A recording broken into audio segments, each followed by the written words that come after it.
Yeah, I think, he was taking a big risk.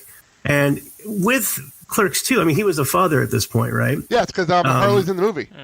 Harley's in the movie. So I think it was emotionally honest from his standpoint where he was at the time that he made it. If he had tried to recreate the past, it would have been self-derivative, creatively bankrupt, and probably emotionally disingenuous. So it seems, it does have some pretty edgy humor with the Porch Monkey scenes and the donkey show. But it seemed the edgy stuff was more the garnish than the main course, as it was in the original Clerks.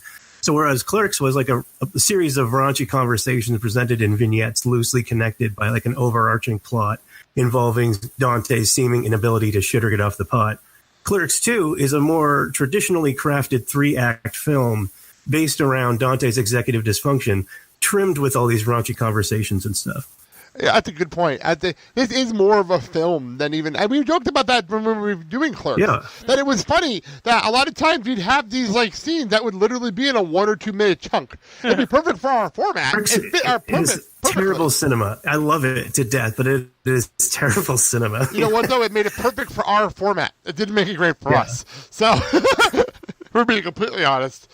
Which is one of the reasons why we did this in 2 minutes, because I knew there was going to be a lot to go on in here, and I love having the conversation with people. And to answer your question, by the way, about the Clerks 2 versus Clerks, I asked that question to everybody. Because for me, this is my favorite Kevin Smith movie. This is my favorite one.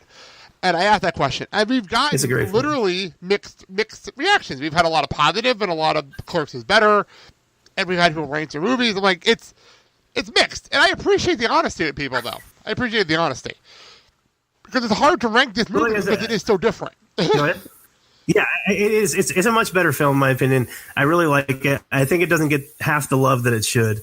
But I just, maybe because I was 13, it was such an impact on my life. Clerks will always have a special place in my heart. Having said that, what is your favorite what is your favorite scene in this film, in Clerks 2? Ooh. So we're getting up to the dance sequence, which I love. That is a great one. I love the dance sequence, and the fact that I actually have my wife, his sister, coming on to talk about the first half of that. For me, it's going to be amazing. Nice. Because she refused to come on the first movie. The fact she's coming on to do this scene for me is great. I love the dance sequence, and I love the full Lord of the Rings Star Wars conversation. That's great, but I think the heart of the movie is the jail scene, which is later in the end, because that's such a great scene that you didn't see coming when you first watched it. Yeah. Yeah. What do you think? What about you, Kyle? It's interesting. What about you, Kyle? What are your favorite scenes in this movie? I would have to say, for me, spoiler alert, reopening the Quick Stop. Yeah, that is a great moment. That is a great moment, too. Because you actually see Randal also growing up a bit, too. Yeah, it's true. It is the Randal story. At the end of the day, the second half of this movie is really the Randal story. It's cool, though, the fact that both Randal and Dante have a storyline, an actual storyline in this movie. Both of them do. Well, the other evolution it's kind of the Dorothy Gale evolution, right? It's kind of the No Place Like Home. You're looking for something special. You think you need to go away somewhere, exotic to find it. And then you come back and say, you know what? I can make a happy life for myself in this. Completeness or happiness or fulfillment comes from within. It's a very Zen sentiment. That is actually well done, and I think we can't do better than that in this episode. So, real quick, I'm going to actually plug our buddies, because you mentioned Mallrats and the other View Askew movies. I'm going to plug our buddies over at Jay and Sal and Bob Minute. They're good guys over there. I was actually on their show at the beginning of Mallrats, and they're covering everything else in the View Askew universe. They're doing Clerks 2 later. They did Clerks, but they're covering all the other movies that we're not covering over there. So check them out. They're a couple of really good guys. And the only reason they didn't come over here is because they didn't want to do this movie twice, which I understand. I completely get it. But good guys over there. That makes sense. So we'll get all our plugs out of the way. I'll start with you, Aaron. Get your plugs in. Go. Check out Bare Naked ABCs, where me and my friends talk about Bare Naked Ladies songs in alphabetical order. And certainly check out, if you're a fan of video games and humor and people throwing controllers around, my show, Controller Throwers, at twitch.tv/Controller Throwers. You can find us on Facebook. Search Controller Throwers. Look for the redly distinct 8-bit.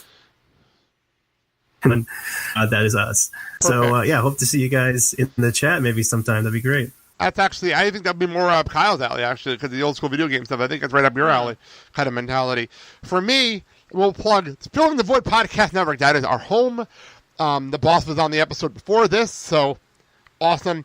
You can hear us obviously every Monday, Wednesday, and Friday. You can also hear me on the Blake and Sal Show every single Friday, and me and Mandy covering the movie Rent, no days but today, every other Friday morning as well.